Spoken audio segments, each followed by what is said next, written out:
বিসমিল্লাহির রহমানির রহিম।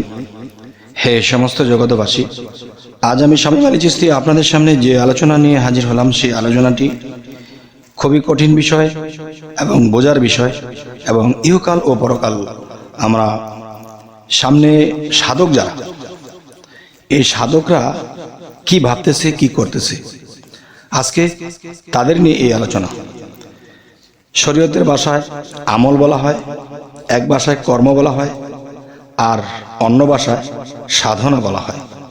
তো আমল, কর্ম, সাধনা, এই জিনিসগুলো মানুষ যখন করার পরে সেই মানুষটি তার জীবনে কি ঘটে এবং সেই জিনিসটি ঘটার পরে তার জীবনে আর কি জিনিস ঘটাতে হবে, আর কি জিনিস করতে হবে, আজকে এই সম্পর্কে আলোচনা করব ইনশাআল্লাহ।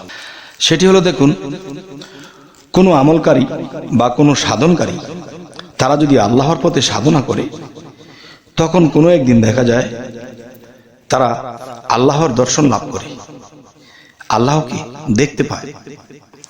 তাহলে আল্লাহকে দেখলেই কি আমার সমস্ত কিছু সমাধা হয়ে গেল, নাকি আর কোনো কাজ আছে, বা আর কোনো কর্ম, আমল বা সাধনা, বা আল্লাহরকে দেখার পরে এরপর কি কি আপনার জীবনে ঘটবে, এরপরে আপনি সাকসেসফুল হবেন?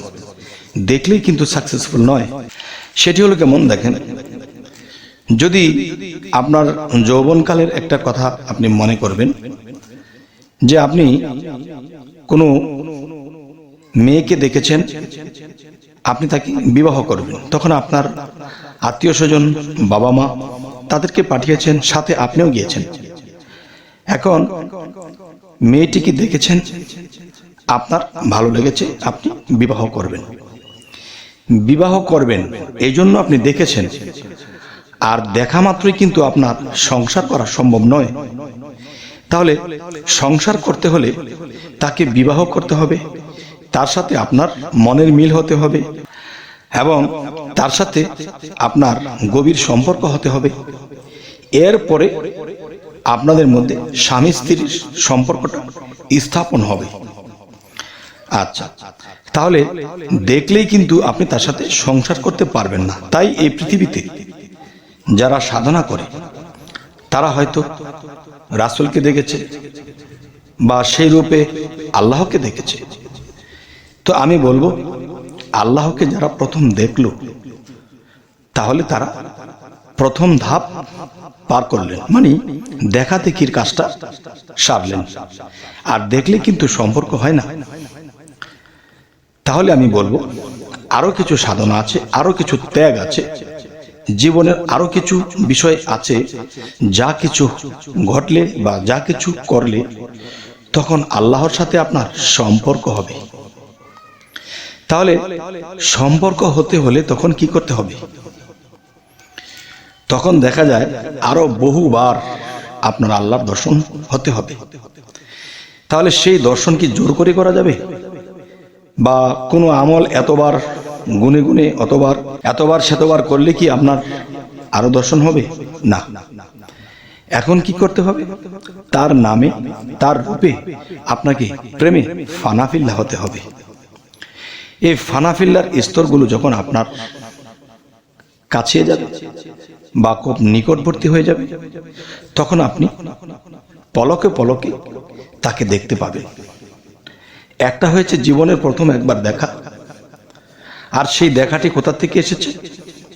প্রেমের মানুষ বলে তারে পিঞ্জর হতে ছেড়ে গিয়া ঘুরে আবার আসতে পারে। এই দমের কোঠায় চাবি দিয়া হাস্তিকে নেস্তি করিয়া ফানাফিল্লার হালে গিয়া শ্রীকলা নগরে পরম বন্ধুর হবে দেখা বর্জক শহরে। মরা হয়ে দর্শে যেজন লাখ পাইয়াছে অধরারে, এবার সুলতান নাসিরা মোকামে জলি এবং খফি দুয়ের শোনে গেলে দেখতে পাবে ধেনে মুর্শিদকে নজরে। আপনাকে হারাইলে পাওয়া যায় মাসুকেরে, এবার মুর্শিদ রূপ মিশিলে পরে তারে দেখিতে পারে। যে তারে যে দেখিতে পারে, এটা কিন্তু প্রথম ধাপ আল্লাহকে দেখার। তাহলে এই দেখাতেই কিন্তু আপনি সাকসেস নয়। তাহলে তার সাথে সম্পর্ক হতে হবে, প্রেম ভক্তির সম্পর্ক হতে হবে। আর সেটি হতে হলে কি করতে হবে? দমের কোঠায় চাবি দিয়ে হাস্তিকে নেস্তে করিয়া, এই দমের সাধনা করতে হবে। এবং প্রেমে ফানাফিল্লা চোখের পানি ঝরঝর করে পড়তে হবে তার কথা স্মরণ করে, তার নামে, তার রূপে। কারণ এখন আপনি রূপ পেয়েছেন, এতদিন একটা রূপের সাহায্যে ছিলেন, এখন আরো একটি রূপ আপনি পেয়ে গেছেন। তখন সেই নামে রূপে আপনাকে ফানাফিল্লা হতে হবে, দুনিয়াকে ভুলে যেতে হবে। তো দুনিয়াকে যখন আপনি ভুলে যাবেন তখন কি হবে? তখন আল্লাহর জায়গায় আল্লাহ স্থির থাকতে পারে না। আমার প্রেমিক আমাকে স্মরণ করছে, আমার প্রেমিক আমাকে ভালোবাসছে, সে ফানাফিল্লা হচ্ছে। তার এরকম ফানাফিল্লা দেখে তখন আল্লাহ যে সিংহাসনে বসে থাকে সেই সিংহাসনে তিনি আর বসে থাকতে পারেন না। তখন তিনি প্রেমের টানে সেই আরশে আজিমকে রেখে দুনিয়াতে সে বান্দার সাক্ষাৎ ঘটাতে চলে এসে সুবহানাল্লাহ। তাহলে আমি বলবো, যদি কোনো ব্যক্তি আল্লাহর সাক্ষাৎ একবার পেয়ে থাকে তাহলে এতেই তার শেষ নয়। এমন একটা ফানাফিল্লা তার মধ্যে সৃষ্টি হবে, তখন সে পলকে পলকে দেখবে, ঝলকে ঝলকে দেখবে। কিরকম? সাগরের মধ্যে যদি একটা বড় স্টিমার বা জাহাজ বাসন্তমান থাকে, তখন কিন্তু তাকে কেউ নাড়াতে পারবে না, ঝোলাতে পারবে না। আর যদি সাগরে বাতাস হয়, আর সেই বাতাসে যদি ঢেউ হয়, আর সেই ঢেউয়ের তালে তালে সেই জাহাজটি ডলতে থাকে, ঠিক কোনো মানুষের জীবনে যখন ফানাফিল্লা এসে যায় তখন সেই মানুষটি সেই আল্লাহর ধ্যানে, আল্লাহর খেলে, আল্লাহর জিকিরে সবসময় সে নিজেকে কাঁপতে থাকে, ডলতে থাকে। তখন কেউ যদি চায় সেই মানুষটিকে থামিয়ে দেবে, তা পারবে না। কেননা একটি জাহাজ সহজে নড়ে না, আর যদি নড়তে থাকে তাহলে এরকম 1000 লোকে তা থামাতে পারবে না। তাই আমি বলতে চাচ্ছি, হে সমস্ত জগতবাসী, হে সমস্ত সাধকগণ, আল্লাহর পথে যারা সাধনায় আত্মনিয়োগ করেছে, আর আল্লাহ কিন্তু সূরা সাফফাতের মধ্যে বলেছেন, যারা আমার পথে সাধনায় আত্মনিয়োগ করলো আমি তাদেরকে পরিচালনা করব। দেখুন, সেই ব্যক্তিকেই তো পরিচালনা করবে যে নিজেকে পবিত্র করলো সেই সকল কাম, এবং সেই পবিত্র মানুষের মধ্যে সেই মহাপবিত্র যিনি আল্লাহ, তিনি তার মধ্যে বিলীন হয়ে যাবে। তখন বন্ধুর প্রেমে আরেক বন্ধু থাকতে পারে না। তাই বলবো কি, যখন মানুষ প্রেমে ফানাফিল্লা হতে হতে হতে হতে এমন একটা অবস্থা হয়, তখন সেই প্রেমের ঢেউয়ের তালে তালে সে বারবার তার নিরঞ্জনকে, তার আল্লাহকে দেখতে পায়।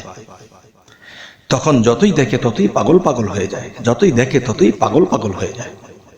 তাহলে আমি বলবো, যদি কারো জীবনে এটা আসে তাহলে সে দ্বিতীয় ধাপ, মারেফত ও হাকিকতের দেশের দ্বিতীয় ধাপ পার করলেন।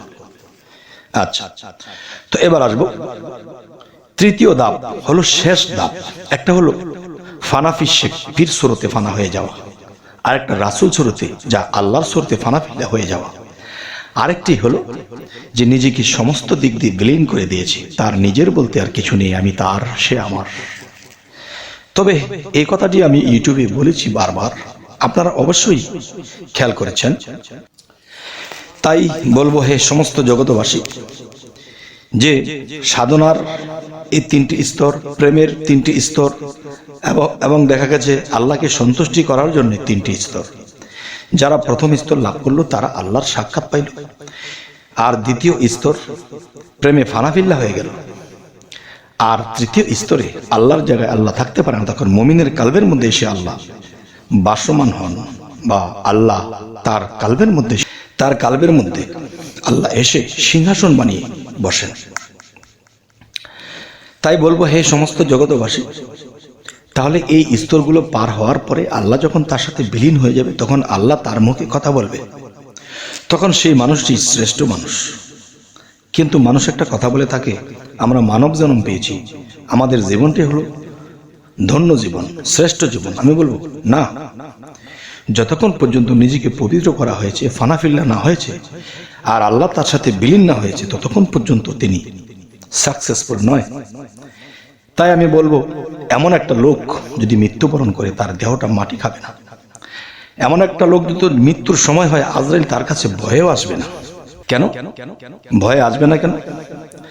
তখন আল্লাহর কাছে অনুমতি চাইবে, হে আল্লাহ, আমি তার জান কিভাবে কবজ করব? সে তো আপনার বন্ধু, তার যদি কষ্ট হয় সেই কষ্ট তো আপনারও হবে। তাহলে আমি কি করব? তখন বলল, তার জান বা তার রূহ কবজ করতে তোমরা তার কাছে অত নিকটবর্তী যেতে হবে না, দূর থেকে তোমরা আমার নামের উপরে এই কাজটি করবে। সেই কাজটি কি? সেই কাজটি বাবা আমি ইউটিউবে বলতে পারছি না। তখন আজরাইলের হাতে অটোমেটিক তার আত্মাটা চলে যাবে। তাহলে দেখেন এই পৃথিবীতে একটা মশা আপনি যত আরাম করে ধরবেন না কেন, সে কিন্তু কষ্টই পাবে। তাহলে একটা মানুষ ক্ষুদ্র, তাহলে একটা আজরাইল আকাশ পাতাল নিয়ে অনেক বড়। সে যদি আপনার জান কবজ করতে আসে, সে যত আরামের সাথে ধরুক, আপনি কষ্ট পাবেন। তাহলে এই জন্য আল্লাহ তাকে বলে দিলেন, আমার বন্ধুকে তুমি স্পর্শই করবে না, দূরে থাকবে, আর সেখান থেকে এই কাজটি করবে, তার আত্মাটা তোমার হাতে এসে যাবে, তুমি নিয়ে চলে আসবে। তাহলে আমাদের এই যে জগৎ, সেটি হলো রুহানি জগৎ। আত্মসাধন করি, রুহানি সাধন করি, এই সাধনাগুলো করি। যারা সাকসেসফুল হবে ইনশাআল্লাহ, তারাই প্রকৃত শ্রেষ্ঠ মানব। আর আল্লাহ কি বলেছে? আমার বন্ধুদের কোনো ভয় নেই। আমার বন্ধু যারা, তারা কোনো চিন্তিত হবে না, তারা নির্ভয় সুখ স্বাচ্ছন্দ্যে তাদের কাব্যে জনম জীবন, ইহকাল পরকাল সমস্ত কিছু। হে সমস্ত জগৎবাসী, যদি আমি আজকে আপনাদের সামনে এই কথাগুলো বলে থাকি, তবে এই কথাগুলো খুবই উচ্চ স্তরের। তবে বলতে পারেন এই কথাগুলো কি প্রকাশে সবার সাথে বলতে হবে? দেখেন, কেউ এই জিনিসটি হয়তো জানে না, আর যদি কেউ জানে তো এই জিনিসটি করার মতো প্রসেস পাচ্ছেন না।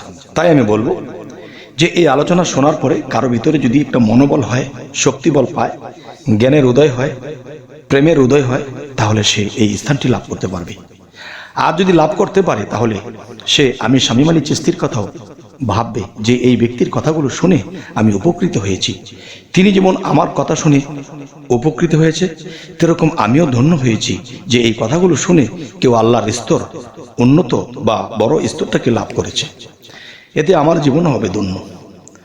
তবে হে সমস্ত জগৎবাসী, আমাদের এই চ্যানেলের আলোচনা যদি আপনাদের ভালো লাগে, তো অবশ্যই সাবস্ক্রাইব করে নেবেন এবং পরবর্তীতে যেন ভালো আলোচনা এনে দিতে পারি। সকলে ভালো থাকবেন। আর যদি ফেসবুক হয়, অবশ্যই ফলো করে নেবেন। আল্লাহ হাফিজ।